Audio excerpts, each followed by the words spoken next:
Sabi nila kapag wala ka na, saka ka lang nila mamimiss. Pamilyar, hindi ba? Narinig mo na yan habang niluluto mo ang sarili mong lungkot. Habang nakatulala ka sa kisame na parang may sagot yon. O habang paulit-ulit mong piniplay ang playlist na may pamagat na pighati. At syempre yung quote na yon, may kasamang emoji na sad o heartbroken sa post ng taong wala namang disiplina sa emosyon. Pero teka, totoo ba yon? Kapag nawala ka, saka ka lang ba nila mamimiss? Hindi. Pero hindi sa paraang iniisip mo. Ang totoo, hindi ang pagkawala ang nagpapalalim ng pananabik, kundi ang pagkatao mong minsan nilang naranasan, pero hindi nila naintindihan. Mamimiss ka lang nila kung may naiwang lalim ang presensya mo. Hindi yung, uy, ang bait niya dati, kundi yung, bakit ganun, tahimik siya pero parang may nabago sa loob ko nung kasama ko siya. Ang katawan mo, lilimutin yan. Ang chismis tungkol sa iyo, malilimutan din yan. Pero ang katahimikan mong may bigat, ang uri ng presensyang hindi nagsasalita pero bumabasag ng ingay sa loob nila, yun ang hindi nila matatanggap na wala na. Ang tanong, paano mo sila mapapaisip? Paano mo sila mamimiss ng todo-todo? Hindi sa pagbibigay ng mixed signals. Hindi sa scene-zoned tactics o delayed reply na may konting pa, sorry, busy eh. Hindi sa pagpo-post ng mysterious quote sa IG story na obvious namang patama. Hindi sa drama. Hindi sa paghahabol, kundi sa katahimikan ng isang tao na kontrolado ang sarili. Sa tibay ng loob na hindi kailangan ng audience. Sa prinsipyong hindi inuuga ng emosyon. Ang stoic ay hindi tumatawa sa gulo para magmukhang cool. Hindi rin siya umiiyak ng palihim para may depth. Hindi siya naglalagay ng aesthetic filter sa problema niya. Ang stoic ay kalmadong bagyo. Tahimik siya pero may bigat. Hindi siya nanlilimos ng atensyon kasi alam niyang ang atensyon parang pabango. Kapag masyado mong pinilit, nakakasuya. Ang pagiging hindi malilimutan ay hindi drama, ito ay disiplina. Alam mo kung anong nakakamiss. Hindi yung taong nagbibigay ng effort tuwing Pasko lang. Hindi yung biglang may pa-flowers pagkatapos ng away. Hindi yung palaging online pero walang laman ng usapan. Ang namimiss ng tunay, yung taong may laman, may katahimikang may saysay, yung kasama mo tapos bigla kang natatahimik, hindi dahil boring siya, kundi dahil may presensya siyang parang salamin. Salamin na pinapakita kung gaano ka pa ka-distracted sa buhay mo. Ang stoic ay hindi invisible, pero hindi rin siya loud. Hindi siya pa-deep, deep siya talaga. At kapag nawala siya, hindi mo agad mararamdaman. Pero bandang huli, kapag napagod ka sa mga taong puro ingay, puro drama, puro inconsistency, dun mo siya hahanapin. Ang tanong ay hindi, mamimiss kaya nila ako? Ang tanong ay, ako ba'y naging uri ng tao na di basta-basta malilimutan, hindi dahil sa gulo, kundi dahil sa ginhawang dala ko? Kung gusto mong mamiss ka nila, hindi mo kailangang ipakita kung anong nawala. Kailangan mo lang maging taong may presensyang di nila maulit. At yan kapatid, ay hindi nakukuha sa pa-cute, sa pabibo o sa quote sa FB na strong independent pero clingy minsan. Yan ay pinagpapasensyahan, pinagbubulayan at pinagtitibay sa bawat araw ng disiplina sa sarili. Hindi bilang simpleng tanong, kundi bilang isang panimula ng paglalim. Kumusta ka? Ngayong iniwan ka nila, ngayong hindi ka pinili. Ngayong hindi nila pinansin ang presensyang buong buhay mong pinanday, tahimik ka. Pero sa loob mo, may bagyong pilit mong kinakalma. At sa puntong ito, gusto mong malaman, paano kaya nila ako mamimiss? Pwede kayang ako ang hindi nila kayang palitan? Pero hindi ito video para turuan kang magpanggap na masaya. Hindi ito para sa mga naghahanap ng tricks para magpahabol. At lalo na hindi ito para sa mga umaasa sa text na hindi darating. Ito ay para sa atin na piniling manahimik, na hindi nanghingi ng paliwanag, na hindi naghabol sa mga hindi kayang hawakan ng bigat ng ating presensya. Sa videong ito, hindi natin pag-uusapan kung paano ka maging pabibo. Pag-uusapan natin kung paano ka maging malalim, tahimik, at di malilimutan. Ayon sa mga prinsipyo ng Stoicism, isang sinaunang pilosopiya na hindi lamang para sa mga philosopher, kundi para sa mga taong sinubok ng sakit, iniwan sa gitna ng gulo, at ngayon ay nais tumindig ng walang galit, kundi may dignidad. Handa ka na ba?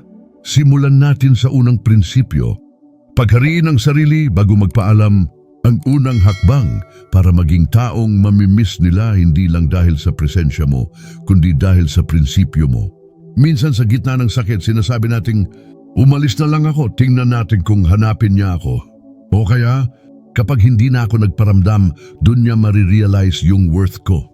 Pero ang tanong, ano ba ang iniiwan mo? At sino ka ba nung andyan ka pa? Balikan natin si Zeno of Citium, hindi ang pangalan ng bagong K-pop idol. Siya ang nagsimula ng stoicism matapos siyang malunod ng konti sa buhay. Literal, nasa barko siya. Biglang lumubog, naubos ang kayamanan. Kumbaga sa atin, nawala sa business, iniwan ng jowa, na-block sa Gcash. Pero ang pinaka-crucial na parte ay hindi kung paano siya nawalan, kundi kung paano siya tumindig. Hindi siya nag-self-pity. Hindi siya nag-post ng lahat sila pare-pareho sa My Day. Imbes, pumasok siya sa isang tindahan ng aklat, doon niya nabasa ang memorabilia ni Socrates. At ang sinabi niya, ngayon alam ko na kung paano mabuhay. Boom!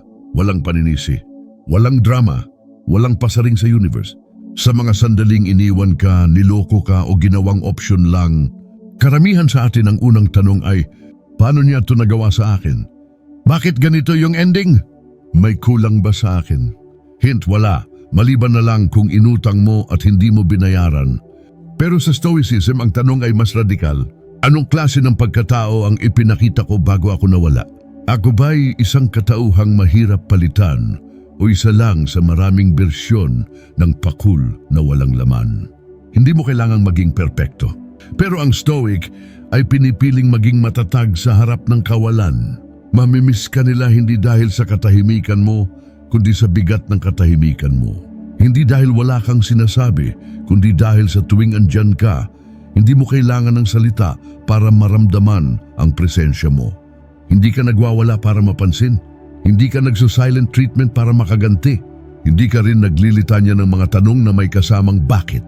Ang Stoic ay hindi reactive, hindi emosyon ang nagtutulak sa kilos niya, kundi prinsipyo. At kapag pinili mong umalis, hindi iyon dahil sa galit.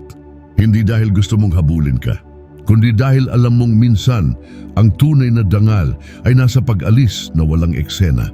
Ang taong may sariling paghahari sa emosyon, yung hindi nagpapanik kapag hindi na siya kinakausap, yung hindi naghahanap ng validation kada post, yung hindi natitinag kapag may naunang ipinalit sa kanya. Yun ang mamimiss. Hindi nila may papaliwanag kung bakit, pero mararamdaman nila yan. Sa tuwing makikita nila ang isang taong tahimik pero buo, maaalala ka nila. At sa puntong yon, hindi mo na kailangan ng mensahe mula sa kanila. Kasi ikaw na mismo ang naging bantayog ng isang uri ng pagkataong hindi na uso, pero kailan may hindi nawawala sa alaala. Kung gusto mong mamiss ka nila, simulan mong mamuno sa sarili mo bago ka pa lumakad palayo. Hindi para sila'y masaktan, kundi para kapag naalala ka nila, hindi lang ikaw ang maalala nila, kundi kung sino sila nung andyan ka. Prinsipyo number 2, maging salamin, hindi ingay. Kung hindi ka marunong sumigaw, mas lalo ka nilang maririnig. Sabi ni Seneca, isang Stoic na halos naging therapist ng buong Roma at dapat sigurong maging lolo ng lahat ng broken-hearted. Mas madalas tayong naghihirap sa imahinasyon kaysa sa totoong buhay. Sa madaling sabi, hindi yung iniwan ka ang sumasakit, kundi yung mga pelikulang pinapalabas mo sa utak mo pagkatapos ka iwan. Siguro natatawa na siya habang nagiinom kasama yung bago niya. Baka ako na agad yung joke sa tropa nila. Baka ako lang tong naghihirap, siya tuloy lang sa buhay. Pero teka, sino ba ang may sabi nun? Ikaw. At ang utak mong parang indie film director na ayaw tumigil sa what ifs. Habang gulong-gulo ka sa loob, pansin mo ba ang mundo? Puno ito ng mga taong ingay, ang defense mechanism. Puro update, puro story, puro pa-deep na quote na kapag inisip mong mabuti, wala talagang sinasabi. Ang ingay nila hindi dahil may laman sila, kundi dahil ayaw nilang marinig ang sarili nilang katahimikan. Kasi sa tahimik na kwarto, doon lumalabas ang totoo.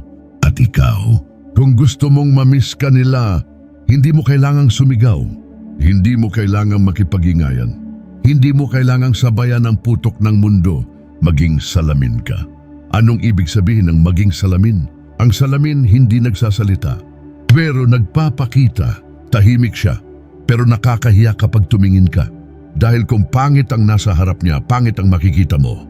Ikaw dapat yon, hindi para ipamukha kung anong mali sa kanila, kundi para sa presensya mong pinipilit silang harapin ang sarili nilang kakulangan.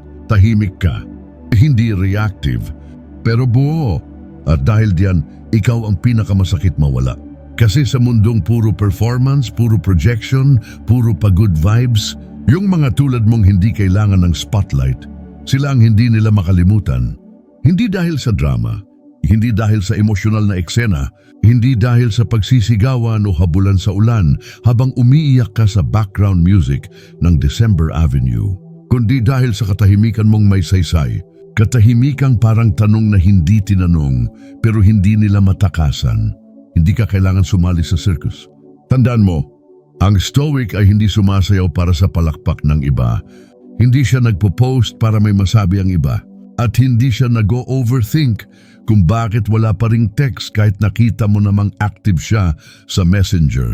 Bakit hindi niya ako chinachat? May bago na ba? Hindi. Mali tanong mo. Ang tamang tanong ay, ako ba'y naging katahimikang hindi niya kayang ulitin sa kahit kanino? Hindi lahat ng hindi nagsasalita ay wala nang sasabihin. Minsan na yung tahimik, sila yung pinakatunay. Kasi sila yung hindi nangungulit para manatili ka. Sila yung pinipilit mong balikan kahit wala na silang ginagawa. Bakit? Kasi sa katahimikan nila nakikita mong kulang ka pa rin. Maging salamin, maging tahimik na nagpapaalala. Hindi kailangan ng sirena para maalala ka. Ang kailangan mo lang ay prinsipyong hindi nagagalaw ng kahit anong ingay. Prinsipyo number 3, umalis ng may dangal, hindi galit. Kasi ang tunay na respect ay dignidad. Sa mundong ito, ang pinaka-common reaction kapag nasaktan ka, iniwan, trinaydor, o hindi na-replyan ng scene ay simple lang. Magalit, manumbat, manera. Mag-post ng time will tell sa Facebook. O kaya yung classic, ako masaya siya, malalaman mo rin. Pero ayon kay Epictetus, isang stoic philosopher na parabang pinanganak para sabihan tayong tama na, huwag kang pathetic. Sinabi niya, ang marunong tumawa sa sarili, hinding-hindi nauubusan ng kaligayahan. Boom! Hindi dahil pabiro siya, kundi dahil alam niyang ang taong marunong tumanggap ng kabiguan na may ngiti, hindi ngiti ng pag-iwas, kundi ng pagkapuno. Yan ang taong hindi kailanman lubos na nawawala. Pero teka, ba't ka nga ba aalis? May 3 klaseng pag-alis. Umalis ka kasi galit ka. Umalis ka kasi bitter ka. Umalis ka kasi alam mong tapos na at ayaw mong sirain ang ganda ng sarili mong pagkatao. Yung una at pangalawa, ingay yan. Yung pangatlo, artista ng katahimikan yan. Hindi kailangan ng script, hindi kailangan ng audience. Pero ramdam mo ang bigat ng exit. Ang stoic ay hindi nagtataas ng boses. Wala sa karakter nila ang tumawag ng atensyon gamit ang drama. Hindi sila yung tipo ng tingnan niyo ako, lumalayo ako para mag-guilty kayo. Hindi. Sila yung tipong bigla na lang wala pero nararamdaman pa rin. Parang mabangong amoy na naiwan sa kwarto kahit wala na yung may dala nito. Bakit importante ang pag-alis ng may dangal? Kasi kapatid, hindi lahat ng pagsigaw ay kapangyarihan. At hindi lahat ng pananahimik ay kahinaan. Ang taong marunong umalis ng may dignidad ay taong hindi nagpapahamak sa sarili niya para lang maramdaman ng iba ang kawalan niya. Ang prinsipyo ko ba'y papatol sa galit? Bababa ako sa antas ng pananabotahe, passive-aggressive memes o pangungulit sa mutual friends? Hindi. Ang prinsipyo ay hindi ipinagpapalit sa mga temporaryong gantimpala. Umalis ka hindi para gumanti, kundi para umangat. Kasi habang sila'y nagkakagulo, nagsasabi ng kung ano-ano, nagtatago sa jokes para itago ang guilt, ikaw lumalayo, tahimik. Pero malinis ang puso. Hindi para magpatawad agad, pero para hindi ka ma-infect ng lason. Ikaw yung tipo ng ex na hindi nila masiraan kasi kahit anong sumbat nila, hindi mo sinuklian. At doon sila kinain ng konsensya. Kahit stoic ka, hindi ibig sabihin di ka pwedeng tumawa.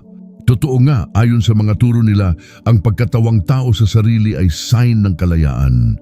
Iniwan ka. Binlock ka sa lahat. Mas mabilis pa siya magpalit ng profile picture kesa mag-sorry. Pero imbes na gumawa ka ng PowerPoint presentation ng lahat ng mali niya, tinawanan mo na lang, hindi dahil baliwala, kundi dahil hindi mo hahayaan na ang sakit ay maging ugat ng hinanakit. Tinatawanan mo kasi may mas malalim kang pinangahawakan, katahimikan, kapanatagan at dangal. Dahil sa dulo, hindi ikaw ang unang umalis. Hindi ikaw ang unang bumitaw, pero ikaw ang unang tumindig nang walang dalang galit, nang walang bitbit na paninisi, nang hindi na kailangang patunayan kahit kanino kung sino ka. At sa katahimikang iyon, ikaw ang hinding-hindi nila makakalimutan. Prinsipyo number 4, ang katahimikan mong may halaga dahil hindi mo kailangang sumigaw para marinig ka ng kaluluwa nila. Isang gabi sa Roma habang tahimik ang buong palasyo, may isang emperador na hindi makatulog, hindi dahil sa gulo ng digmaan o sa bigat ng korona niya, kundi dahil sa digmaan sa loob. Ang pangalan niya, Marcus Aurelius. Baka nakita mo na siya sa mga quotes na pang My Day. Yung mga tipong, "The happiness of your life depends upon the quality of your thoughts." Pero sa gabing yon, ang isinulat niya ay simpleng-simple. Walang arte, walang hashtag, walang self-healing. Isinulat niya, itigil ang kakaisip kung ano ang mabuting tao, maging isa. Boom. Walang paligoy-ligoy, walang pampakilig. Diretsyong tama sa sikmura ng kaluluwa. Anong kinalaman nito sa katahimikan mong may halaga? Simple lang. Ang tunay na mabuting tao, hindi kailangang ipaliwanag kung bakit siya mabuti. Hindi kailangan ng status update. Hindi kailangan ng quote card. Hindi kailangan ng I know my worth habang umiiyak secretly sa banyo. Ang katahimikan ng isang taong buo ang prinsipyo ay parang bigat ng araw sa disyerto. Hindi mo hawak pero ramdam mo. Ang mundo ngayon, punong-puno ng ingay. Lahat gusto magsalita. Lahat gusto magpaliwanag kung bakit sila tama. Lahat gusto i-post ang bawat growth moment kahit 2 days pa lang nakalipas mula sa breakdown. At tayo yung tahimik. Hindi dahil mahina, kundi dahil ayaw nating ibaba ang bigat ng paniniwala sa halaga ng atensyon. Sabi nga ni Epictetus, yes, yung stoic na parang walang time sa drama ng ibang tao. Kung gusto mong mapabuti ang sarili mo, huwag mong pansinin kung ano ang iniisip ng ibang tao. Saklap, di ba? Pero totoo. Kasi minsan, ang katahimikan mo na may paninindigan ay mas maingay kaysa sa lahat ng sigaw nila. Hindi ka madaling kalimutan. Alam mo kung bakit? Kasi habang ang iba'y nagyayabang para mahalin, tayo'y nagiging payak para maging totoo. Hindi para humanga sila, kundi para hindi mo ikahiya ang sarili mo sa salamin kahit wala nang nanunood.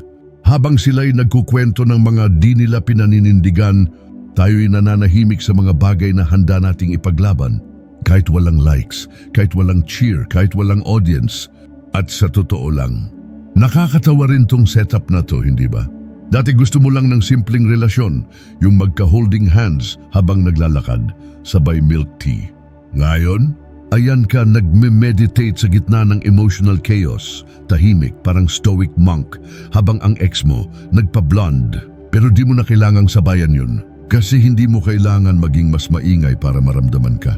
Kailangan mo lang maging totoo at manindigan ng walang eksena. Bakit?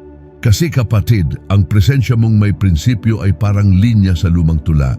Hindi na madalas basahin, pero kapag nabasa, hindi na malilimutan. Hindi sila babalik dahil na-miss nila ang jokes mo o ang late night calls mo.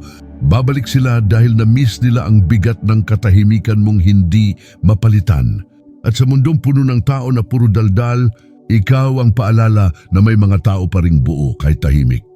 Prinsipyo number 5, ang huling sakit, pagwawalang bahala. Kapag wala ka ng pakialam, doon ka nila biglang naaalala. May isang uri ng katahimikan na hindi basta-basta. Hindi ito katahimikang dahil galit ka. Hindi ito cold treatment. Hindi ito bahala ka sa buhay mo na padrama. Ito'y mas mabigat, mas banayad at mas malupit. Ito ang stoic na pagwawalang bahala. Sa umpisa gusto mong mamiss ka. Gusto mong mapansin nila yung katahimikan mo. Yung hindi mo pag-chat. Yung pag-unfollow mo na hindi mo pina-follow back. Yung bagong profile pic mo na tipong happy ako pero may lungkot sa loob, aesthetic. At aaminin natin, gusto mong mapaisip sila. Bakit parang mas masaya siya ngayon? Bakit hindi niya ako hinahanap? Bakit ako patong natataranta? Pero habang tumatagal, napapagod ka rin. Hindi sa paghihintay, ba't kundi sa pag-asa na may babalik. At dito pumapasok ang tunay na stoic moment, the shift mula sa kagustuhan papunta sa kalayaan. Sabi ni Epictetus, isa sa mga haligi ng Stoic wisdom, ang tunay na layunin sa buhay ay kalayaan. At ito'y nakukuha lamang kapag hindi na natin kontrolado ang hindi naman natin kayang kontrolin. O hindi natin kontrolado ang damdamin nila. Hindi natin hawak ang isip nila. Hindi natin madidiktahan kung kailan nila tayo mamimiss o kung mamimiss ba talaga nila tayo. Pero alam mo kung ano ang hawak natin? Ang sarili nating kapayapaan. Ang reaksyon natin, ang paninindigan natin, at oo pati ang ating katahimikan na may respeto sa sarili. Ang pagwawalang bahala ay hindi kawalan ng damdamin. Minsan, iniisip ng iba, kung hindi ka na nagre-react, edi wala ka ng pake, wala ka na talagang feelings. Pero mali, ang stoic na pagwawalang bahala ay hindi kawalan ng emosyon, kundi pagkakaroon ng kontrol dito.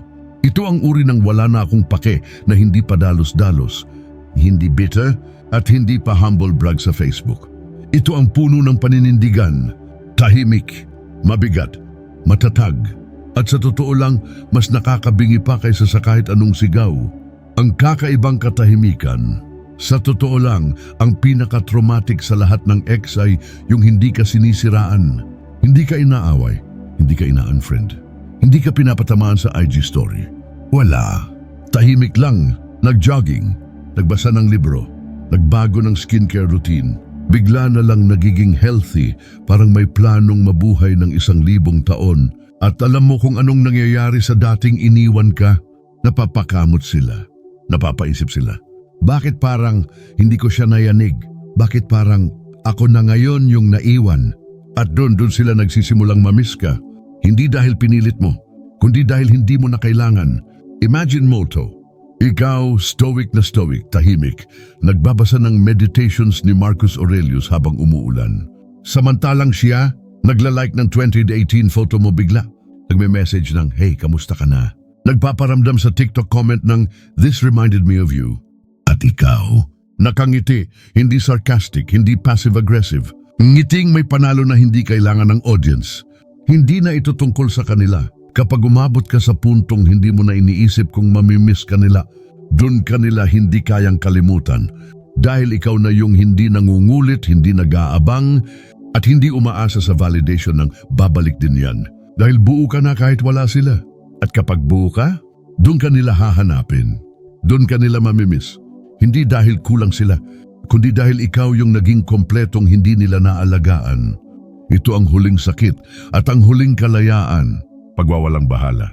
Hindi dahil wala kang pakialam, kundi dahil natutunan mong hindi mo kailangang pakialaman ang hindi mo kontrolado. At sa katahimikang iyon, naging malaya ka. At ang tunay na malaya, siya ang hindi nila kayang kalimutan. Hindi tayo humahabol sa echo, dahil hindi natin kailangang marinig ang ating pangalan para mapatunayan ang presensya natin. Sa bawat kwento ng paglayo, laging may bahagi ng sarili nating gustong sumigaw. Tingnan mo ako, pakinggan mo ako, hanapin mo ako. Lalo na kung ang iniwan natin ay hindi lang tao, kundi isang damdamin na binuhos natin ng buo. Pero sa daigdig ng isang stoic, walang lugar ang sigaw para lang marinig. Walang halaga ang paghabol sa echo. Dahil alam nating ang tunay na presensya hindi nangangailangan ng pagbalik ng tunog, sapagkat sapat na ang bigat ng katahimikan natin. Tahimik tayong umalis pero hindi nila makakalimutan. Hayaan mong maramdaman nila ang pagkawala mo na parang simbahan na walang kampana. Tahimik pero nakakaistorbo sa kaluluwa. Hindi ito sigaw pero hindi rin ito katahimikan na bakante. Ito'y presensya na bigla nilang napagtantong wala na pala. Hayaan mong hanapin nila sa iba ang klase ng katahimikan na kaya mong dalhin. Yung hindi puno ng tampo, kundi puno ng pag-unawa na may hangganan din ang pagtitiis. Yung tahimik pero hindi mahina. Yung kalmadong hindi dahil wala nang pakialam, kundi dahil pinili mong alagaan ang sarili mo nang hindi na kailangang humingi pa ng pahintulot. At sa paglipas ng mga araw, kapag naramdaman nilang ibang-iba na ang mundo, na kahit ang mga bagong mukha at tinig ay hindi na sapat, doon nila mararamdaman ang kawalan mo. Kapag ang katahimikan ng gabi ay mas malakas na kaysa ingay ng araw, doon nila maaalala ang mga panahong kasama kanila pero hindi nila pinakinggan.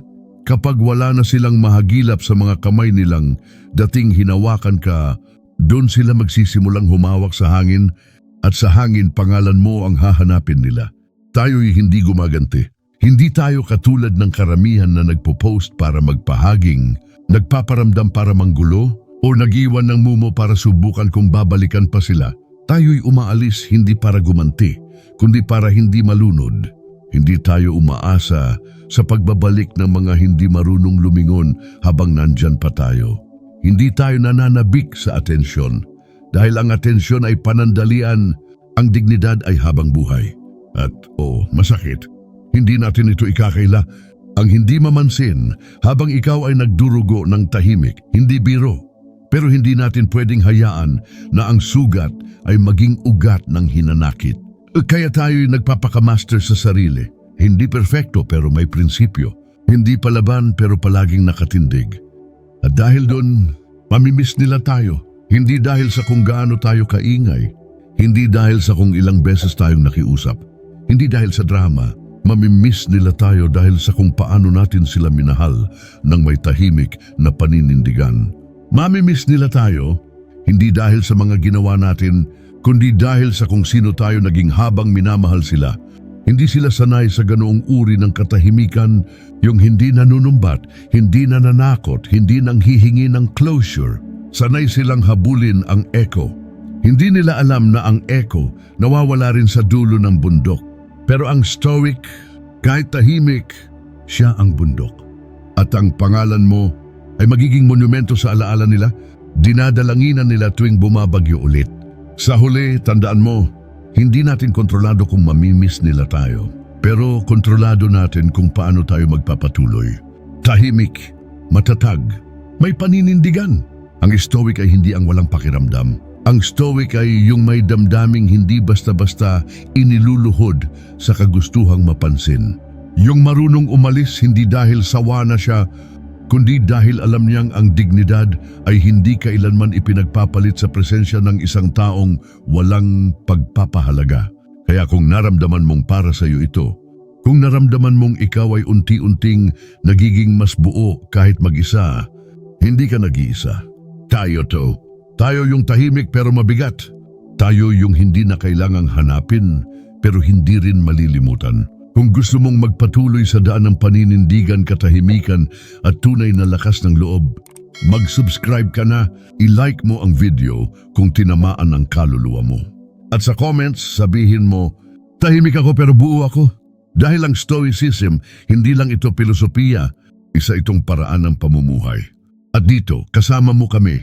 Hanggang sa susunod, manatiling matatag, manatiling payapa, at higit sa lahat, manatiling ikaw, kahit pa hindi nila makita ang halaga mo ngayon.